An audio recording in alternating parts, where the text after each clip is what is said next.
I'm afraid I couldn't help myself. A basic puzzle like that is easy enough to solve with a glance. Anyhow, you'd best gather your things, Luke. We've arrived. The game is definitely the best mental workout I've had so far, including P-Cross.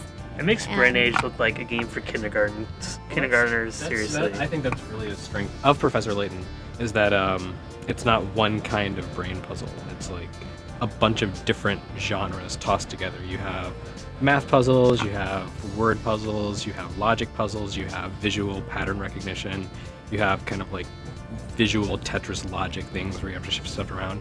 So if there's one kind of problem you're not very good at, you can use up all your hints on that and then focus on the things that you're good at and kind of breeze through those. Brain Age does that too. I mean, they have like all these different kind of puzzles, but I felt like when I played Brain Age that could, you know, some of them were kind of like some of the stuff was kind of tough, like doing the arithmetic really quickly or something like that. But when I played Layton, there were some puzzles where I was like, oh my god, am I taking an SAT?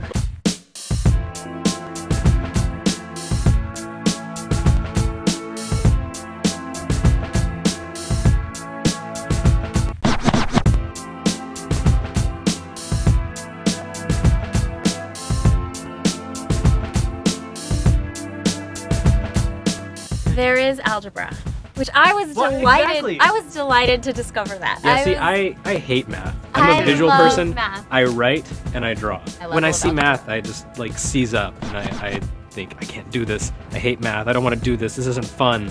But you know, then you start reading the puzzles and you realize, oh, I don't actually have to calculate.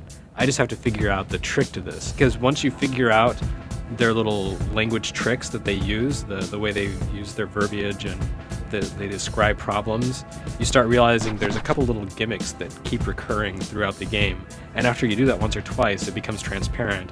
And then you come across those again and you're like, you solve it in 5 seconds because, oh yeah, I've seen this trick before. I got really sucked into one of the super obvious ones, and I was doing like this complex math, and I was getting into the thousands and tens of thousands, and I was like, wow, I'm getting the feeling like I did in high school, where I'm like, if I get the right answer, it'll be a miracle. And then I did get that, like, oh, it was just a trick. And I think that's kind of fun, you know, and it adds variety.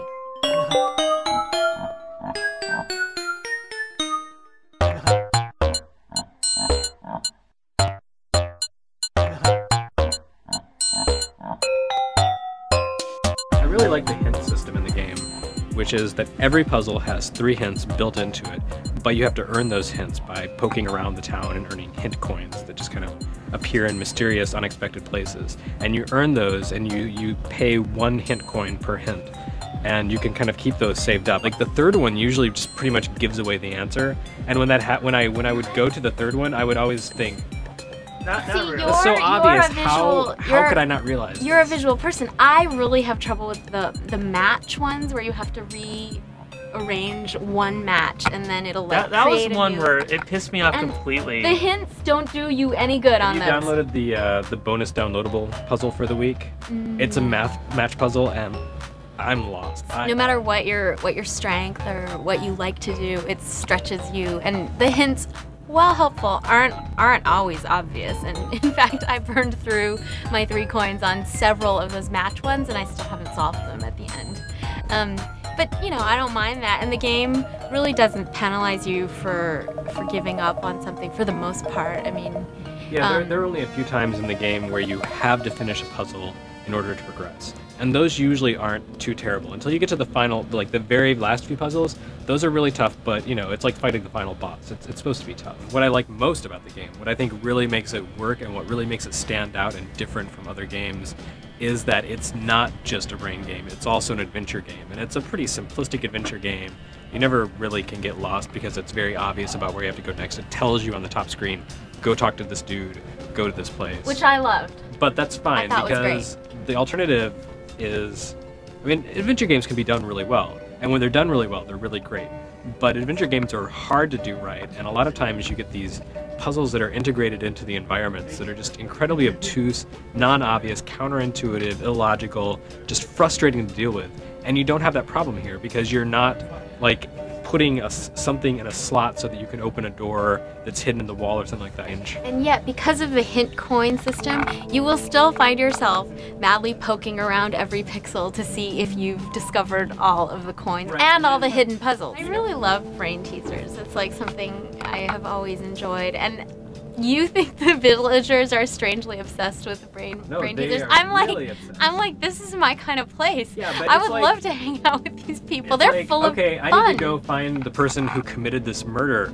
Oh wait, but first, why don't I tell you how to draw a dead dog with matchsticks? I would talk to people just being like, just give me a goddamn puzzle. Like, I don't even care about like what's going on with the weather or your car. Just give me a puzzle. I do agree that the adventure game aspect is a nice wrapper for all these puzzles. Well, the story's pretty interesting. There's kind of a mystery element about it, and I sort of figured out the twist about halfway through, but even so, it was still interesting to see how it played out. And I like the characters.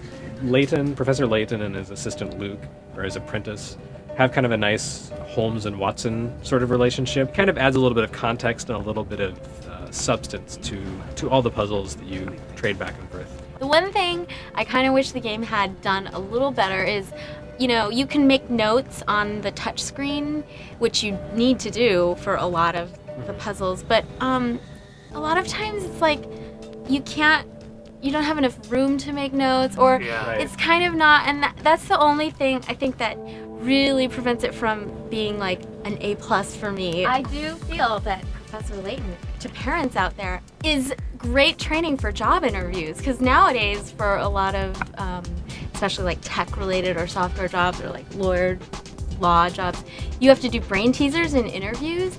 And right, because, you know, when you're programming databases, you never know when you're going to get the chicks across the river without the wolves eating them. Right. It's important life training. It really surprised me because I'd heard a lot of hype for it, but just looking at it, it didn't really impress me that much. I liked the art style.